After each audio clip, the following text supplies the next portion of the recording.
Chapitre 6. Aux funérailles de Lazare.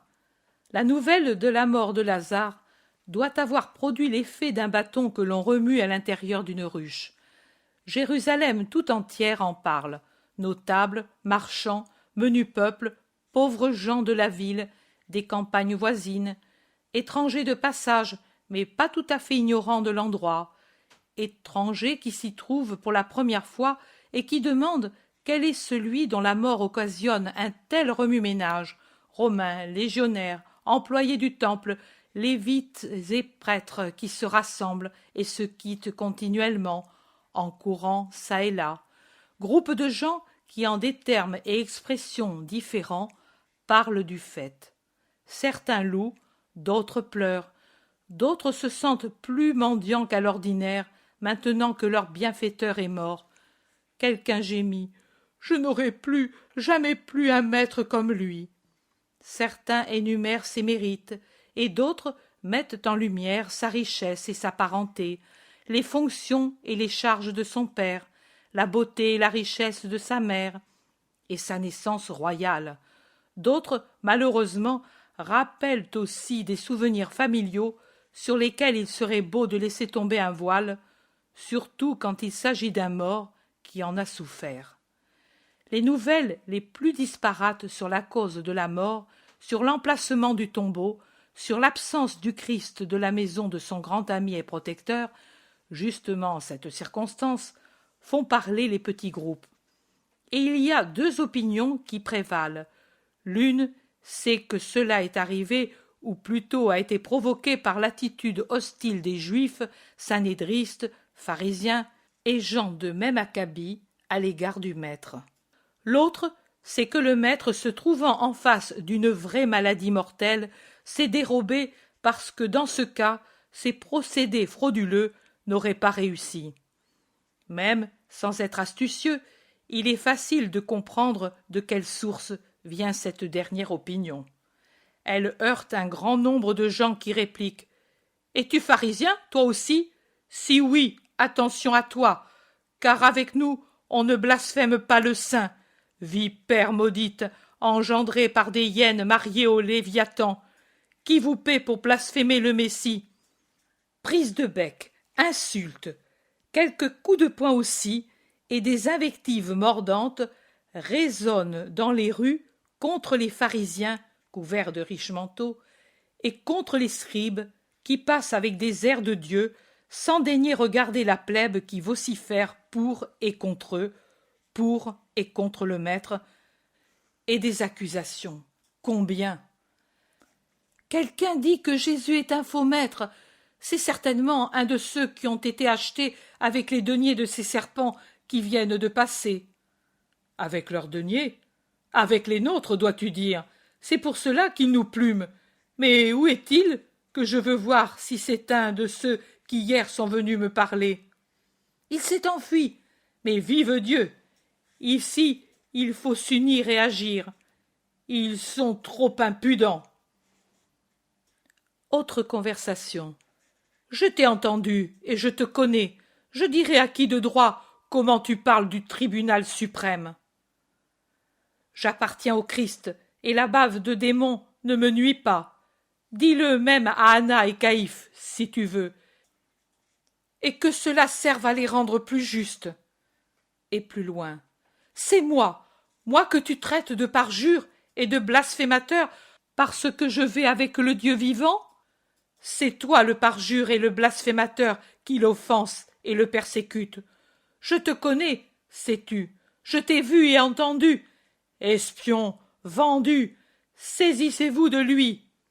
Et en attendant, il se met à lui appliquer sur la figure de ces gifles qui font rougir le visage osseux et verdâtre d'un juif. Cornélius, Siméon, regardez, il me bouscule, dit un autre plus loin, en s'adressant à un groupe de sanédristes. Supporte cela pour la foi, et ne te souille pas les lèvres et les mains la veille d'un sabbat, répond un de ceux qui sont appelés, sans même se détourner pour regarder le malheureux sur lequel un groupe de gens du peuple exerce une justice sommaire. Les femmes crient pour rappeler leurs maris, en les suppliant de ne pas se compromettre. Les légionnaires de patrouille font dégager les rues à coups de hampe et menacent de faire des arrestations et de prendre des sanctions. La mort de Lazare, le fait principal, donne l'occasion de passer à des faits secondaires qui défoulent la longue tension des cœurs.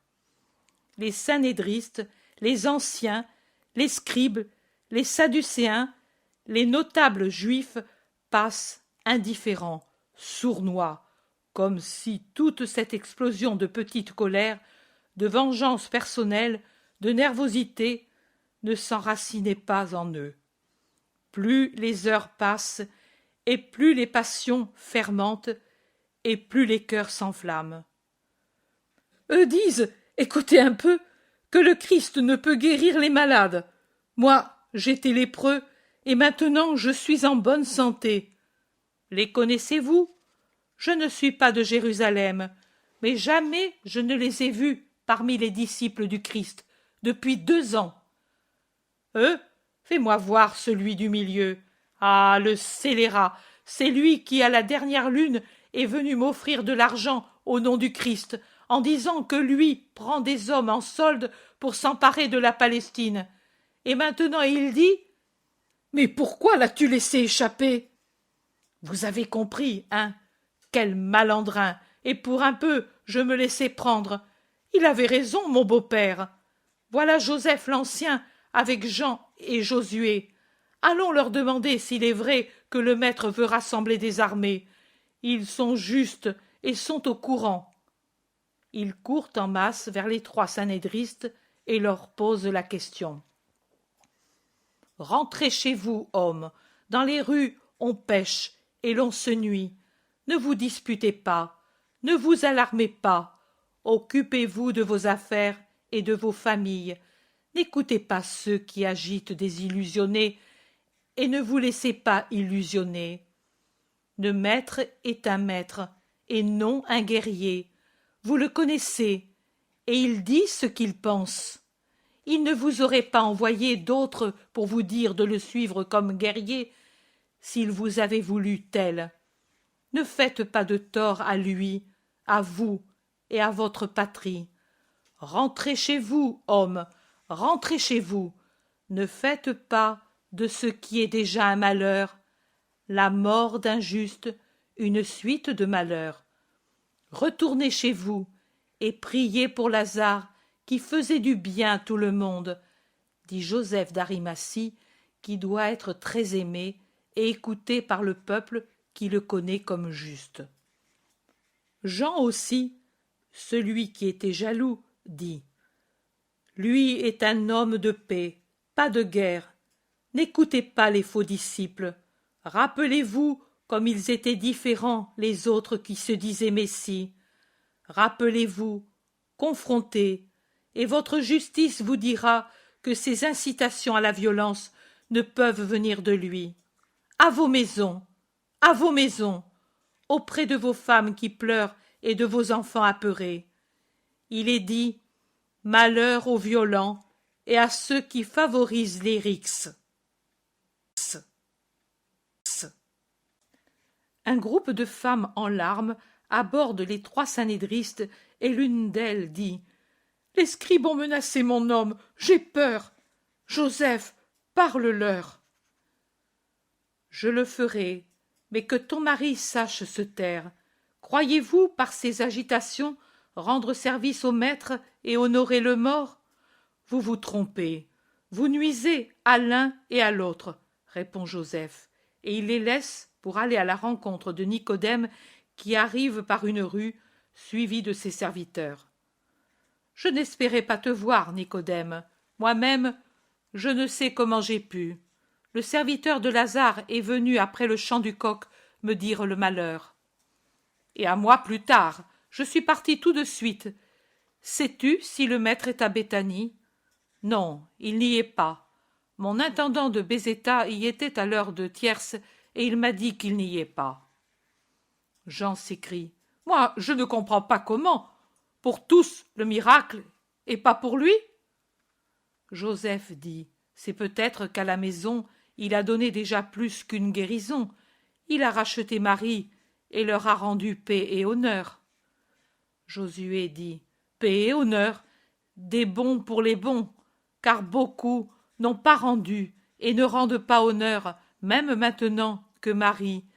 Vous ne savez pas, il y a 3 jours, Elchias y est allé avec beaucoup d'autres, et ils n'ont pas rendu honneur, et Marie les a chassés. Ils me l'ont dit, furieux, et je les ai laissés dire pour ne pas dévoiler mon cœur. Nicodème demande, et maintenant, ils vont aux funérailles? Ils ont eu la vie et se sont réunis au temple pour discuter. Oh, les serviteurs ont dû beaucoup courir ce matin à l'aurore. Pourquoi précipite-t-on ainsi les funérailles, tout de suite après Sexte? Parce que Lazare était déjà décomposé quand il est mort. Mon intendant m'a dit que, malgré les résines qui brûlent dans les pièces et les aromates répandus sur le mort, la puanteur du cadavre se sent dès le portique de la maison. Et puis, au couchant, le sabbat commence.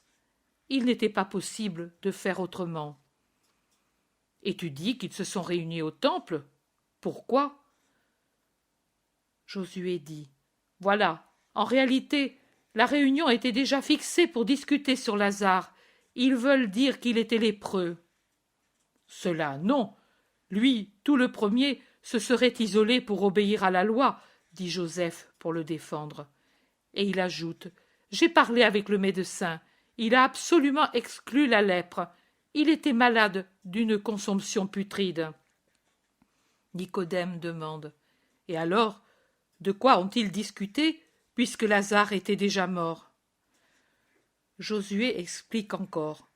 Sur la question d'aller ou non aux funérailles, après que Marie les ait chassés. Les uns le voulaient, les autres non, mais ceux qui voulaient y aller étaient les plus nombreux, et cela pour 3 motifs. Voir si le maître y est, première raison, commune à tous, voir s'il fait le miracle, deuxième raison, la troisième, le souvenir des paroles récentes du maître aux scribes près du Jourdain, non loin de Jéricho. Le miracle? Quel miracle s'il est mort? Demande Jean avec un haussement d'épaules, et il termine en disant toujours les mêmes qui cherchent l'impossible. Joseph fait remarquer le maître a ressuscité d'autres morts. C'est vrai, mais s'il avait voulu le garder vivant, il ne l'aurait pas laissé mourir. La raison que tu as donnée avant est juste. Ils ont déjà eu un miracle. Oui, mais Uziel s'est souvenu, et avec lui Sadoc, d'un défi exprimé il y a plusieurs lunes. Le Christ a dit qu'il prouvera qu'il sait recomposer un corps en décomposition. Et Lazare est tel. Et Sadoc le scribe dit encore que, près du Jourdain, le rabbi lui a dit de lui-même qu'à la nouvelle lune il verrait s'accomplir la moitié du défi. Celui-ci, d'un corps décomposé qui revit et sans plus de tare ni de maladie. Et ils ont gagné, eux. Si cela arrive, il est certain que c'est parce qu'il y a le maître. Et aussi, si cela arrive, il n'y a plus de doute à son sujet. Joseph murmure, pourvu que ce ne soit pas un mal. Un mal, pourquoi? Les scribes et les pharisiens se persuaderont. Oh, Jean, mais es-tu donc un étranger pour pouvoir dire cela? Tu ne connais pas tes concitoyens. Quand donc la vérité les a-t-elle rendus saints? Cela ne te dit rien que l'on n'a pas apporté chez moi l'invitation à la réunion? Nicodème dit, ni chez moi non plus. Ils doutent de nous et nous laissent souvent en dehors. Et il demande, Gamaliel, y était-il? Il y avait son fils, et il viendra pour remplacer son père qui est souffrant, à Gamala de Judée. Et que disait Siméon? Rien, absolument rien. Il a écouté et s'en est allé. Il y a un moment, il est passé avec des disciples de son père en allant à Béthanie.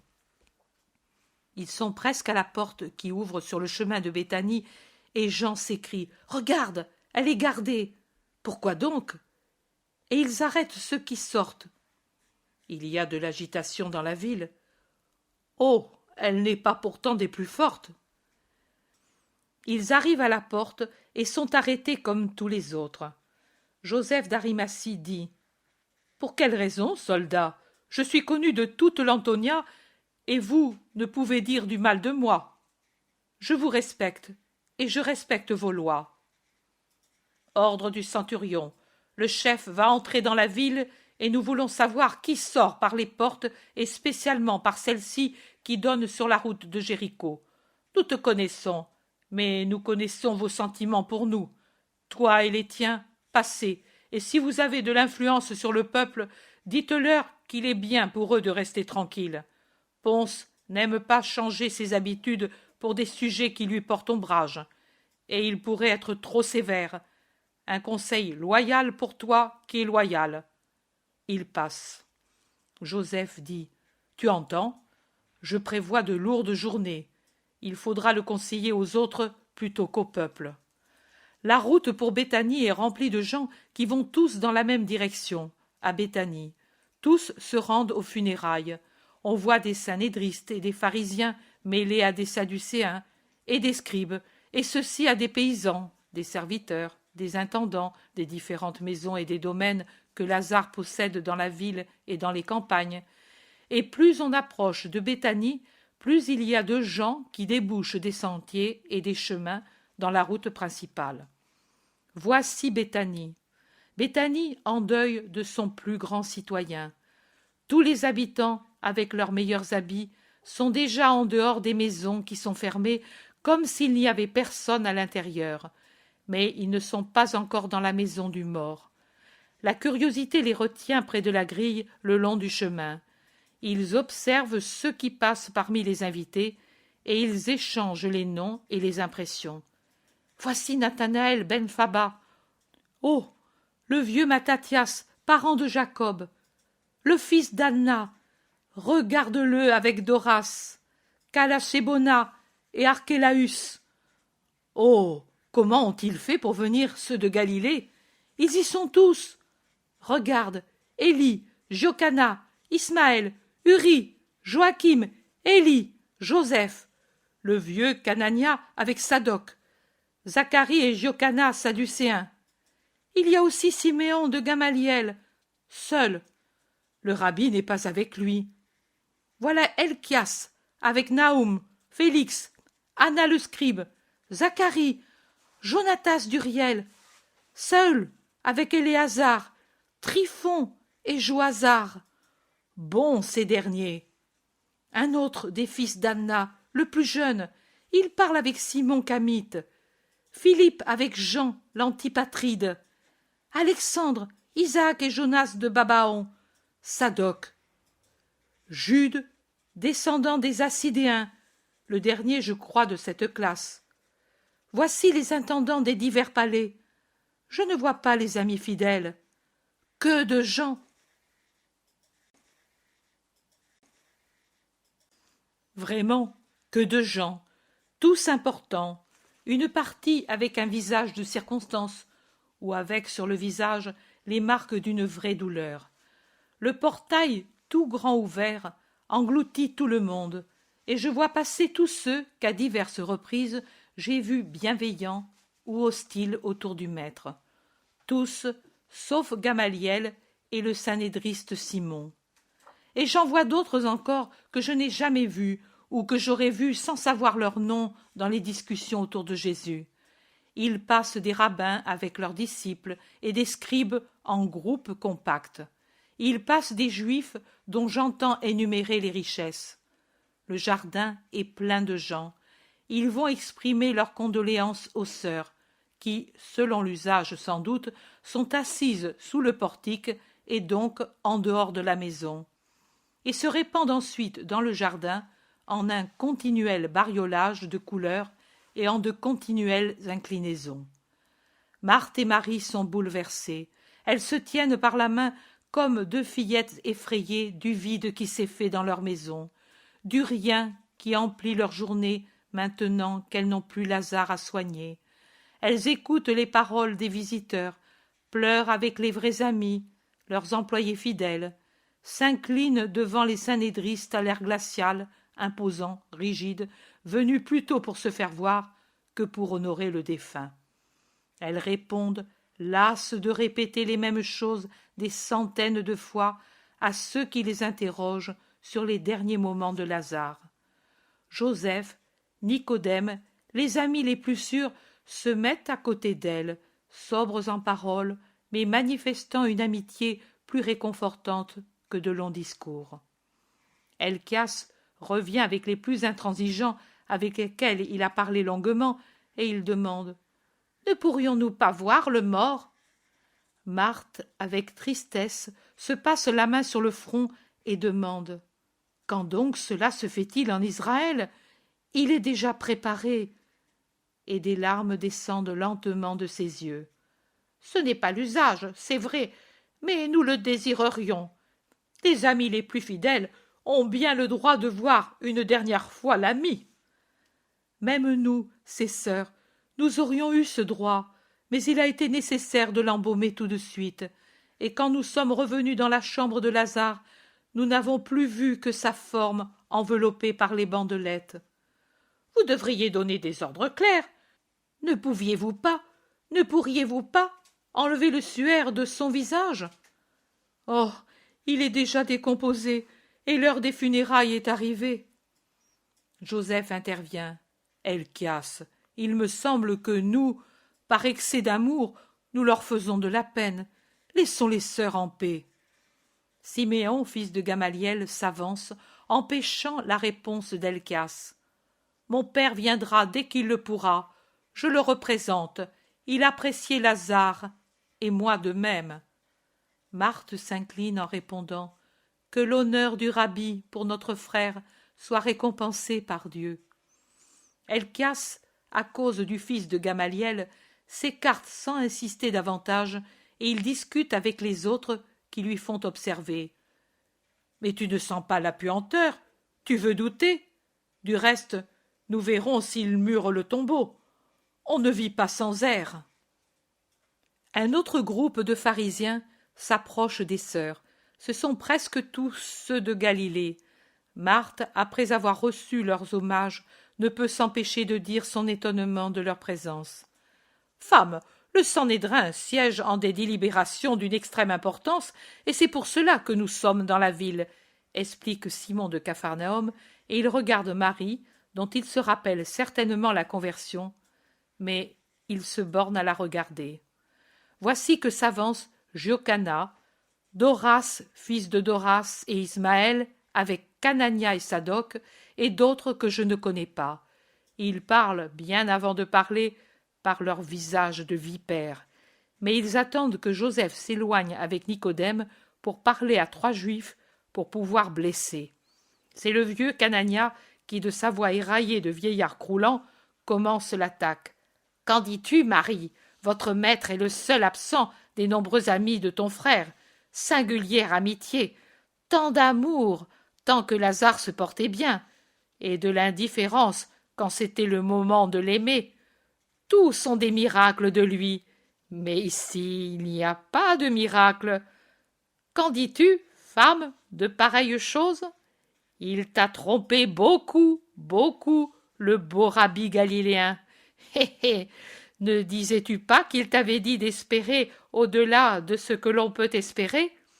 Tu n'as donc pas espéré, ou bien il ne sert à rien d'espérer en lui. Tu espérais dans la vie, as-tu dit ? C'est vrai, lui se dit la vie, hé hé, mais là-dedans se trouve ton frère mort, et là-bas est déjà ouverte la bouche du tombeau. Et pas de rabbi, hé hé. Doras dit avec un sourire. Lui s'est donné la mort, pas la vie. Marthe incline son visage dans ses mains et pleure. C'est bien la réalité. Son espérance est bien déçue. Le rabbi n'est pas là.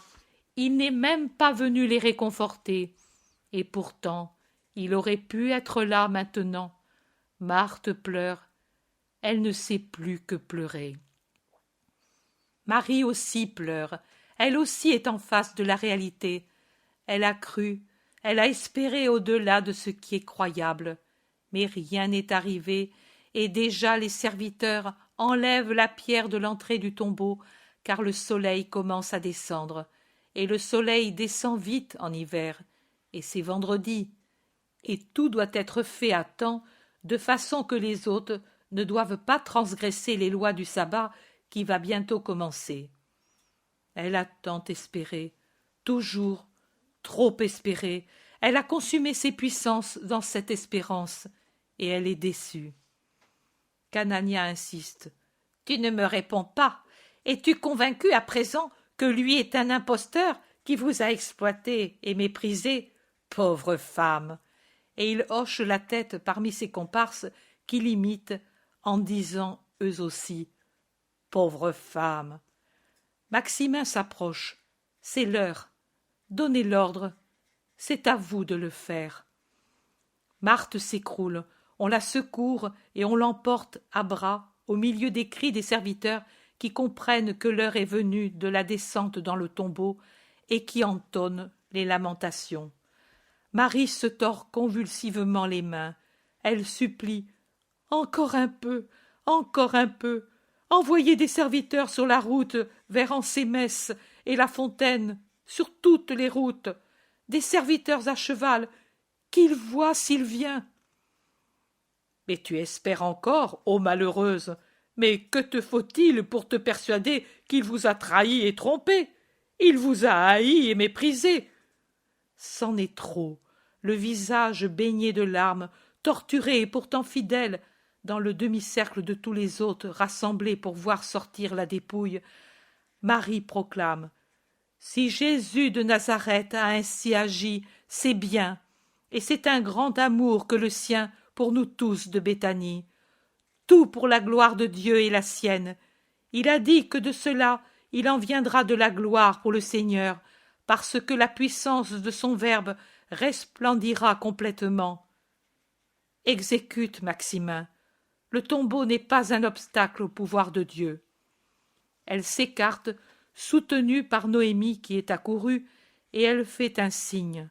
La dépouille, dans ses bandelettes, sort de la maison, traverse le jardin entre deux haies de gens, au milieu des cris de deuil.